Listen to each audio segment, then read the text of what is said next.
सुविधाओं को लेकर वहाँ पे जो व्यवस्था बिगड़ी हुई उन सब विषयों को लेकर आज हमारा प्रेस कॉन्फ्रेंस है।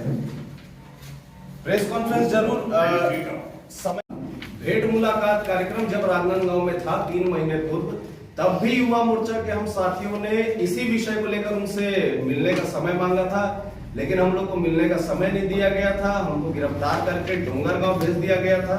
उस समय भी हमारा विषय पेंड्री मेडिकल कॉलेज और यहाँ की चिकित्सा स्वास्थ्य व्यवस्था से संबंधित था। व्यवस्था नहीं है, जिला अस्पताल में भी लाके रात को नहीं किया जाता। उसके वजह से जो आम आदमी है उसको निजी डायग्नोस्टिक सेंटर में भारी कीमत चुका के सीटी स्कैन कराना पड़ता है। ये तो हो गई पहली बात। दूसरी बात, अगर चोट, या मैं उदाहरण दे रहा हूँ कि सर की कोई चोट है, उसका अगर सीटी स्कैन होता है तो आधा घंटा जो प्रोसेस है 45 मिनट वहां से लाना ले जाना, सीटी स्कैन कराना, उसके बाद वहां पहुंचने के बाद न्यूरो सर्जन तो वहां है ही नहीं, न्यूरो फिजिशियन नहीं है जो सर की या तो इनको हल्की फुल्की चोट होती है तो दवाई से सर कोई भी डॉक्टर के आम आदमी भी वो समझ जाता है कि इसमें क्या दवाई लगेगी, लेकिन जो गंभीर चोट या कुछ बीमारी होती है उसमें ट्रांसफर कर देते हैं। तो उस बीच में 45 मिनट पेशेंट का 45 मिनट जो खराब होता है, जिसमें कई लोगों की आए दिन वहां पे जान जा रही है। ये वहां पे सबसे अभी जरूरी है CT scan machine, MRI machine, और इसकी घोषणा मुख्यमंत्री जी ने अभी भेंट मुलाकात कार्यक्रम में भी की थी कि हम खरीदेंगे। पर अब ये खरीदेंगे, यहीं से एक विषय बड़ा गजब का है मुख्यमंत्री जी का। 2 साल पहले मेडिकल कॉलेज से छत्तीसगढ़ मेडिकल काउंसिल में उपकरण खरीदने के लिए यहां से करोड़ों रुपए गए, जिसकी जानकारी हम लोग फोन में मांगे तो हम करोड़ों रुपए भेजा गया है उपकरण खरीदने के लिए, सीटी स्कैन मशीन के लिए। तो भेंट मुलाकात में मुख्यमंत्री जी ये क्या कहते कि अब हम खरीदेंगे। अरे डबल ये कौन सी बात होती कि हम अभी मशीन खरीदेंगे, जब पैसा पहले भेज चुके हैं तो वो पैसा कहाँ गया मेडिकल काउंसिल में। चलिए, एक तो विषय ये हो गया।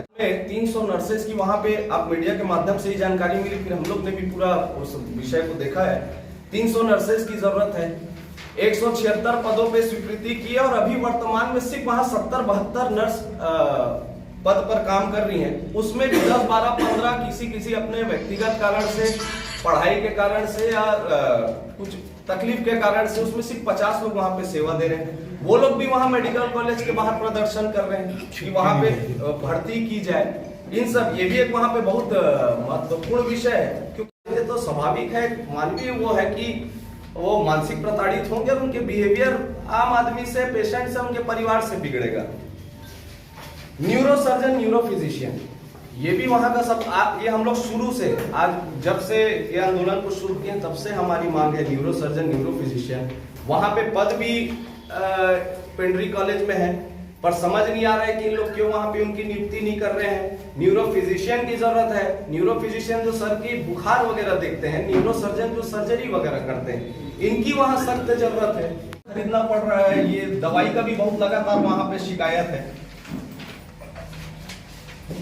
गांव से लोग आते हैं, उनके लिए एक सिटी बस शहर से वहां जाने की व्यवस्था सरकार को करनी चाहिए। और मैं तो आप लोग के माध्यम से मैं सरकार से, प्रशासन से, सबसे मैं पूछना चाहता हूं कि आखिर मेडिकल कॉलेज की जो व्यवस्था के लिए मुख्यमंत्री जी ने घोषणा की है, एक प्रमुख घोषणा में भेंट मुलाकात में एक ही तो प्रमुख घोषणा मेडिकल कॉलेज। यहाँ पे पूरे शहर के लोगों की, शहर का अगर बात करूं तो शहर के लोगों की भी मुख्यमंत्री जी से उस समय यही विषय पे मांग थी कि आप मेडिकल कॉलेज आए दौरा, आप भेंट मुलाकात करें तो एक बार उसकी व्यवस्था देख ले। उस आए दिन लोग वहां पे मौत हो रही है, आए दिन प्रशासन के सामने वहां प्रदर्शन हो रहे हैं, कभी आम पब्लिक कर रही है, जिन यहाँ लोगों की डेथ हो जा रही है, या राजनीतिक दल कर रहे हैं, या देखिए 3 महीने पूर्व मुख्यमंत्री जी यहाँ पे आए थे, भेंट मुलाकात का कार्यक्रम था, हर जगह क्षेत्र के हिसाब से घोषणाएं कर रहे थे। शहर की प्रमुख मांगों पे जो जनता की मांग थी मीडिया के माध्यम से उनके तक पहुंची, विपक्षी दलों के माध्यम से उनके तक पहुंची। पेंड्री मेडिकल कॉलेज सबसे ज़्यादा व्यवस्था वहां पे सामना करना पड़ रहा है, उपकरणों की कमी है, वहां पे डॉक्टर्स की कमी है। न्यूरो सर्जन, उदाहरण, सर पे चोट लग जाए तो यहाँ उनके डॉक्टर ही नहीं है, भिलाई भेजते हैं रिपोर्ट्स को, फिर रिपोर्ट वहाँ से आती है, फिर अगर यहाँ इलाज नहीं हो सकता बोलते हैं भिलाई लेके जाओ। तो 1-1 घंटा का जो बीच में गैप बन रहा है पेशेंट के लिए, जहाँ पे कुछ नहीं हो रहा है, ऐसे सब विषयों को लेकर हम लोग आज प्रेस कॉन्फ्रेंस के माध्यम से ध्यान आकर्षित मुख्यमंत्री जी का भी करना चाहते हैं। और ये भी बताना चाहते हैं कि इन सब मांगों को अगर आप आके सिर्फ यहाँ घोषणा करते जाएंगे और पूरी नहीं करेंगे तो अब हमारे 1 हफ्ते का हम टाइम दे रहे हैं प्रशासन को।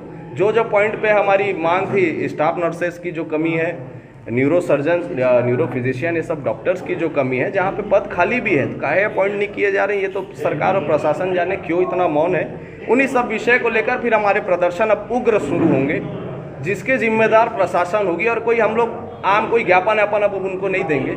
अब जनता से जुड़ा हुआ विषय है तो बड़े प्रदर्शन की MRI मशीन की आज हम लोग मांग कर रहे हैं। मुख्यमंत्री जी ने आके घोषणा भी की यहाँ पे 3 महीने पूर्व भेंट मुलाकात कार्यक्रम में कि हम CT स्कैन मशीन खरीदेंगे, हम MRI मशीन खरीदेंगे। तो एक बात समझ में नहीं आ रही, ये 3 महीने पूर्व बोल रहे हैं कि हम खरीदेंगे, तो 2 साल पहले जो करोड़ों रुपए गए हैं मेडिकल काउंसिल को, वो किस चीज़ के लिए गए, क्या चीज़ उसका उपयोग हुआ है, यही कम से कम यहाँ की प्रशासन बता दे या अस्पताल प्रबंधन बता दे उन विषयों को।